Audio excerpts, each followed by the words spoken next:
So our next speaker is Balázs Szigeti, and he will talk about the Hubble tension and cosmic rotation. Thank you, Gabor, and thank you for the opportunity to speak here. I'm Balázs Szigeti, and I'm from the Budapest University and from the Wiener Institute from the Hill. And I would like to speak about my work with my colleagues here. I'm a PhD student, and my PhD supervisor is Gavin Bornaföldi, and that is the yes.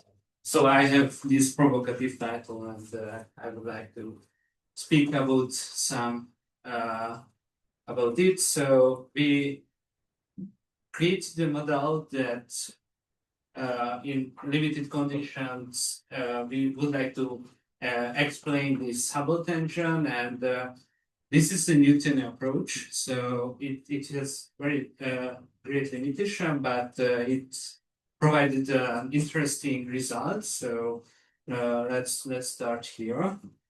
And so what about this Hubble tension? That as you all know, that from the Friedman Robertson Walker metric, we could define this Hubble constant, which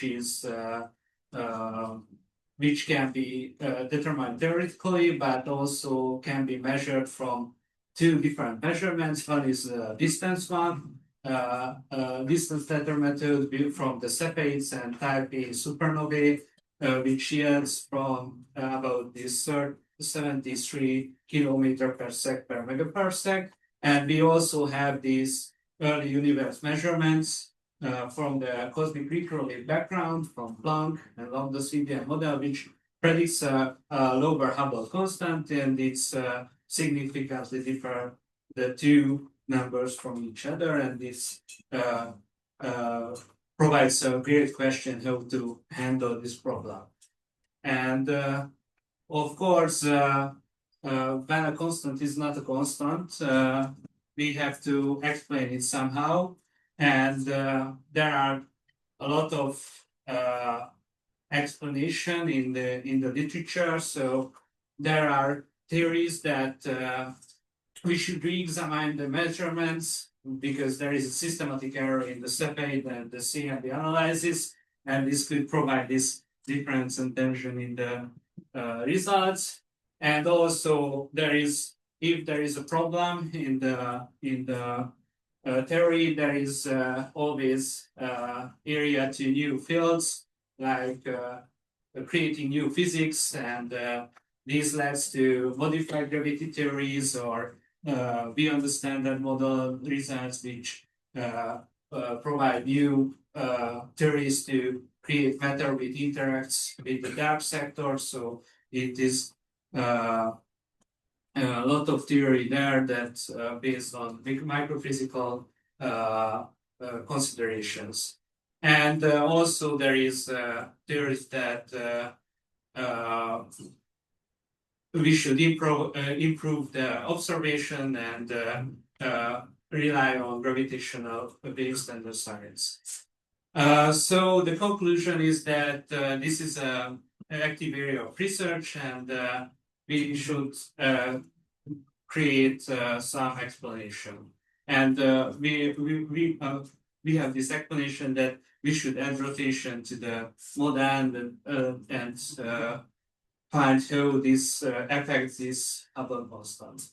So rotation is a not very new theory. It's the first rotating model was provided by Gödel in 1947, and it was a non-expanding model, so it was still but rotating. And there are a lot of different improvements based on it, based on Heckman, who also provide rotating cosmological solution based on Newtonian approach, and also Silk and Hawking extended this analysis of rotation in cosmology, and they have different results based on that. And Obukov has a great work, which is a very long paper about how how the radiation can be generalized to cosmological results, and he added expansion to the original Gödel model, and they analyzed in detail how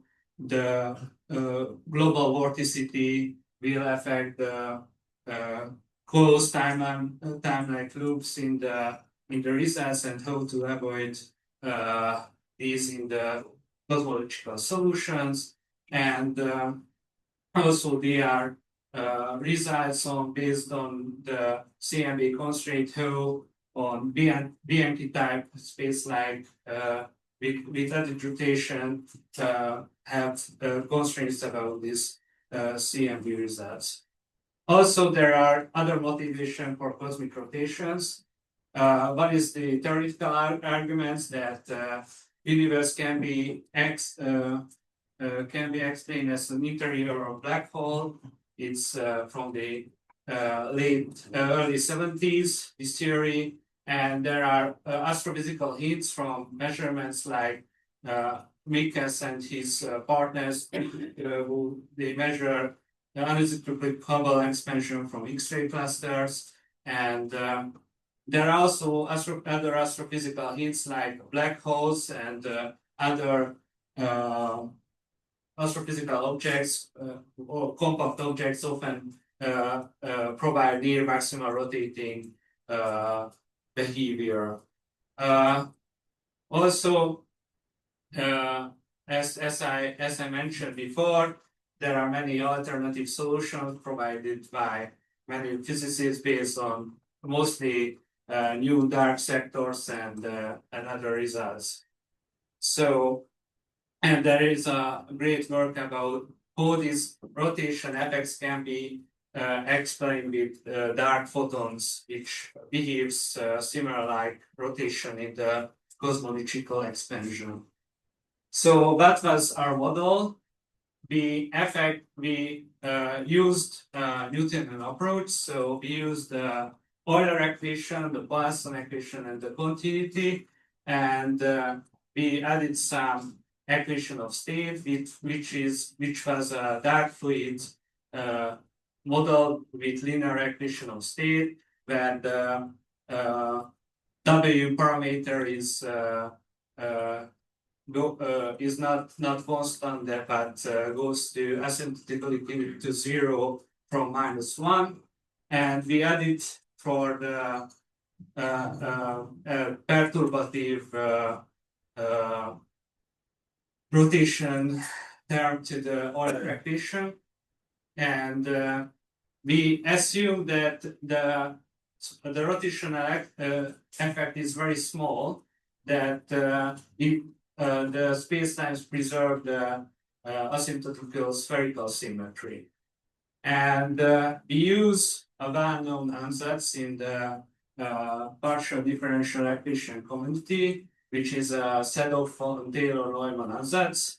It was created in the early 1940s to explain atomic bomb explosions. So it's self-similar solutions, and it can, with these formulas, we can reduce the partial differential equation to ordinary differential equations, and we would like to find these shape functions. As you can see, the shape functions only depend on this very specific function of the spatial and time-like coordinates, and we have these similarity exponents. The similarity exponents determine the behavior of this expansion-like solution. The beta describes the rate of spread of the spatial distribution, and the other exponents describe the rate of decay of the intensity of the corresponding fields like density or speed or the gravitational density, potential density. And also, when we calculated these shape functions, we reduced the solutions to get back the Newtonian-Friedmann equation, and we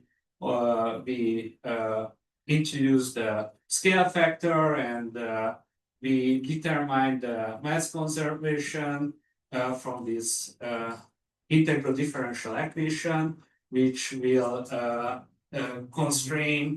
take a constraint of the form of these shape functions. Also, we have another kinematic condition between the obtained shape function and the derivative of the scale function, which introduced in the Friedman-Lemmas method. And what was our result? So we take the initial conditions at the time of the CNV. So it was 380,000 years a kiloyear, and we obtained that the today's covariant rotation of the universe should be this very small number, because as we constrain that, so we assume that the speed should be below the speed of light, because we don't want to go into the casually problem square. So the closed time like loops will outside of the horizon.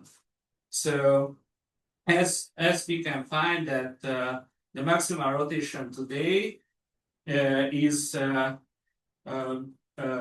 this number, but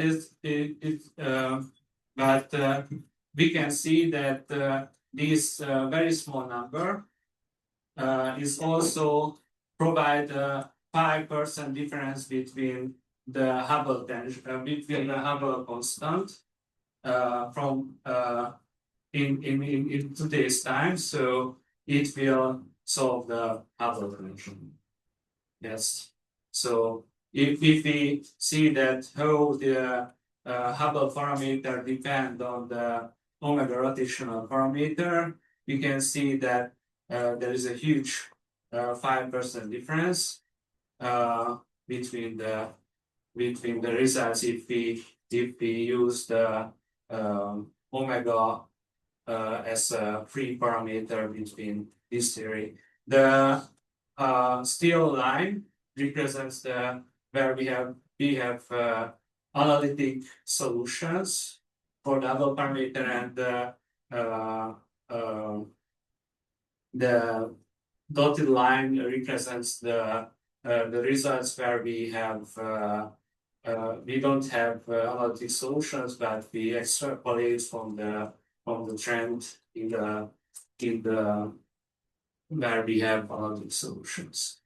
So what we do, it was a classical Newtonian model with dark matter, and as we can measure from the theory, the universe rotating at near maximal angular velocity today, which corresponds to 500 billion years per rotation. And what was very interesting that this resolved this Hubble tension problem, and also compatibility with other theoretical approaches. And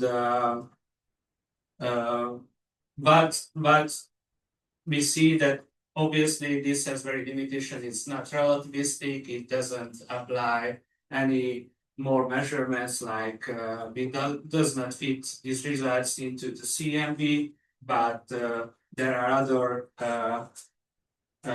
work based on embodied simulation by Gábor, which will also analyze this possibility of rotation included in the cosmological models.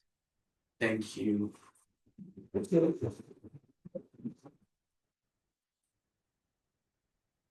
We have questions?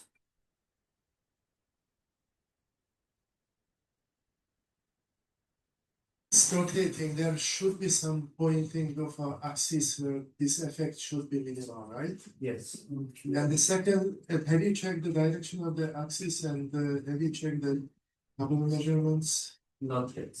Okay. The second question is that do you really need a global rotation? I have a feeling that if you have smaller regions, some kind of turbulent rotation, on a scale of the size of that region, you should get almost the same result. Right? Yes, yes. So But there should be some kind of limit of that kind of areas or regions.